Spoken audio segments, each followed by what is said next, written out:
Eu acho que essas duas conferências que nós fizemos, uma aqui em São Paulo e a outra que vai ser em Brasília, estão mudando um pouco a compreensão sobre a movimentação financeira. Aqui no Brasil, a tributação sobre movimentação financeira é tida como uma jabuticaba brasileira chamada CPMF, que apesar de muito bem sucedida do ponto de vista econômico, criou uma imagem muito ruim por força da forma como foi implementada e dos debates políticos, as constantes renovações e etc. E o que esse seminário mostra é que a tributação sobre movimentação financeira, primeiro, não é jabuticaba brasileira, é um tributo muito antigo que vem sendo aplicado no mundo inteiro há décadas, inclusive no Brasil. O IOF nada mais é do que um tributo sobre movimentação financeira. Só que a base de incidência do IOF é uma camada da movimentação financeira do mercado de capital, das transações cambiais, do mercado de seguros, enfim, mercado financeiro propriamente dita. E a CPMF atingiu uma outra camada das transações financeiras, que foi a camada dos bancos, ou seja, as transações da economia real.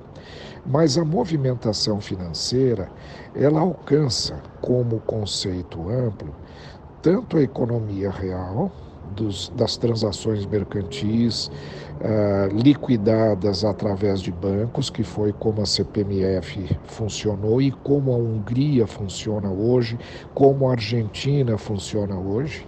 Mas, por outro lado, tem também aquela outra camada que atinge os mercados financeiros, e ela existe no mundo inteiro. A Inglaterra tem, a França tem, os Estados Unidos tem, o Brasil tem. Todo mundo tem, em vários níveis e com várias formas, esta tributação na camada financeira. O que está sendo discutido hoje no mundo inteiro, e foi objeto de uma diretriz da União Europeia em 2011, é a utilização da movimentação financeira como um todo para ser aplicada aos países da União Europeia, de maneira homogênea. E não houve acordo de todos os ministros da União Europeia com relação a essa diretriz. Aí um grupo de 14 países falou, não, nós queremos prosseguir com esse projeto. E esse grupo de 14 países tem Áustria, França, Alemanha, Itália, Espanha, Portugal e vários países como Estônia, Lituânia, países da ex-fronteira da ex-União Soviética. E o primeiro país que de fato começou a implantar foi a Hungria. E agora a Estônia está se preparando para ser o segundo, e esse grupo de países estão também se articulando para começar a usar esse tributo. Então veja, esse é um tributo que, apesar de ter uma péssima reputação no Brasil, hoje está sendo considerado no mundo inteiro, inclusive nos Estados Unidos, onde o professor Weiss e a professora Laura Caruana, dentre muitos outros, o Weiss da Universidade de Harvard, da Kennedy School, tem um trabalho muito interessante. Ele vai estar dando uma palestra para nós, se o horário dele coincidir, no evento do Congresso Nacional no dia 24. Então, o que este evento está demonstrando é que a movimentação financeira deixou de ser uma excentricidade brasileira ou latino-americana, hoje está sendo considerado no mundo inteiro por força da digitalização.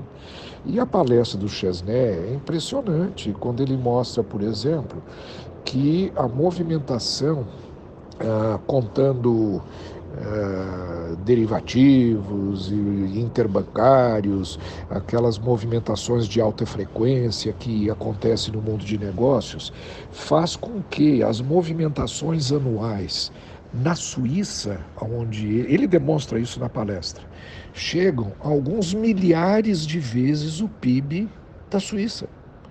e que isto é um dado hoje computado pelo BIS, pelo Bank of International Settlements, que é aquele banco que está lá na Suíça, que é o Banco Central dos Bancos Centrais, né?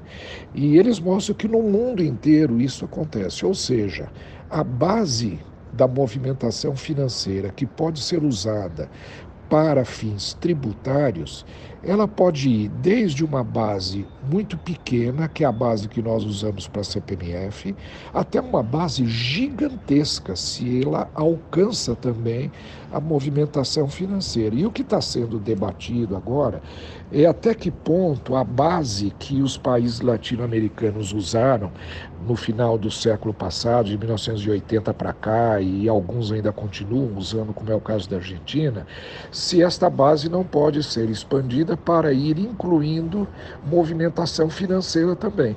E na medida financeira do mercado financeiro, né? E na medida em que essas novas camadas mais amplas são incorporadas, as alíquotas vão sendo derrubadas gigantescamente e fortemente.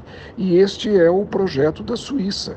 A Suíça, segundo o Chesney, com uma alíquota de 0,1%, um décimo de 1%, poderia, e é o projeto que está sendo discutido na Suíça, eliminar tanto o IVA suíço, o VAT, quanto eliminar o imposto de renda suíço.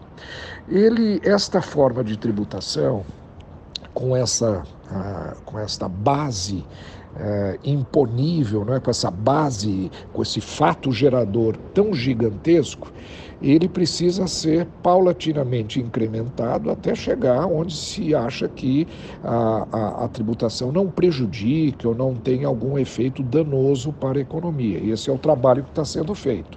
E na Suíça ele acha que com uma alíquota de 0,1 ele elimina esses dois impostos e teria uma arrecadação equivalente à que existe hoje. Esta forma de tributação, segundo ele, tem duas grandes vantagens.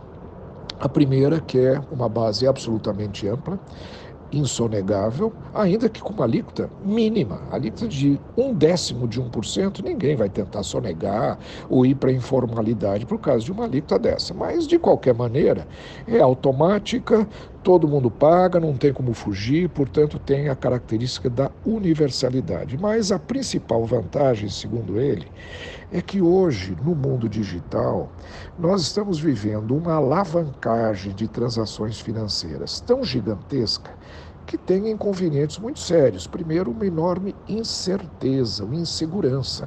A crise de 2007 foi uma crise bancária, é um exemplo disso.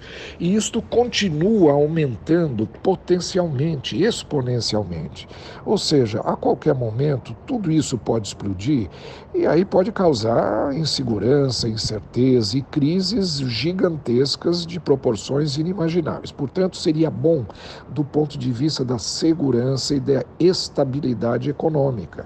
Ele acha que uma boa parte disso é pura especulação, que não gera valor agregado algum, não gera benefício algum para a sociedade, a não ser o enriquecimento e a concentração de renda na mão desses operadores financeiros, grandes bancos e assim por diante, né? Então, a primeira característica que ele acha é um retorno ao conceito do Tobin Tax, né? Você lembra que na década de 70 o Tobin fez aquela proposta, um economista que ganhou o prêmio Nobel, etc., de começar a tributar as transações financeiras com esse objetivo, de reduzir um pouco a especulação e trazer mais segurança ao mercado financeiro e menos instabilidade. A segunda grande vantagem que ele vê nessa forma de tributação é que a camada das transações no mercado real, ou seja, aquelas transações que nós fazemos para pagar escola, transporte, comida, casa, aluguel e etc., que é a base da CPMF, ela vai significar no máximo 1 ou 2% da base nova, se puder explorar as transações financeiras até um limite que dê, por exemplo, 80, 100 vezes o PIB brasileiro, não as milhares de vezes o PIB suíço ou brasileiro, mas se chegar a uma faixa de 100 vezes o PIB brasileiro, essa base é gigantesca e com isso ele acha que haverá maior justiça tributária. Por quê? 90% da carga tributária vai recair sobre o mercado financeiro, que tem esses rendimentos especulativos, que tem esses rendimentos em cima de derivativos, alavancagem, enfim, todos esses instrumentos que agregam muito pouco para a sociedade, né? Não trazem maior eficiência, apesar dos bancos dizerem que é importante, etc. Mas com uma alíquota tão baixinha também, as operações de fato importantes, como seguro, câmbio, crédito, elas não vão ser afetadas com 1/10%, ao passo que aquelas de high frequency trading, né, de alta frequência, como é de transações de alta frequência, que são as mais especulativas, essas poderão ser sim controladas. E como elas é que vão ser muito mais tributadas, haverá uma enorme justiça tributária, ou seja, a sociedade nas suas transações de vida normal vai pagar 10% da carga tributária.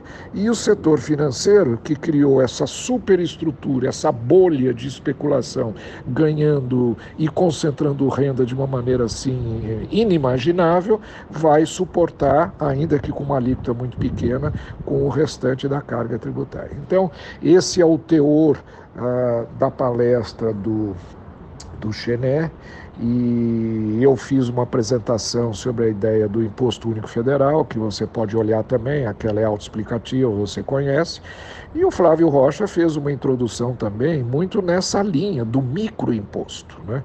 Quer dizer, a CPMF é uma tributação do mercado financeiro 1.0.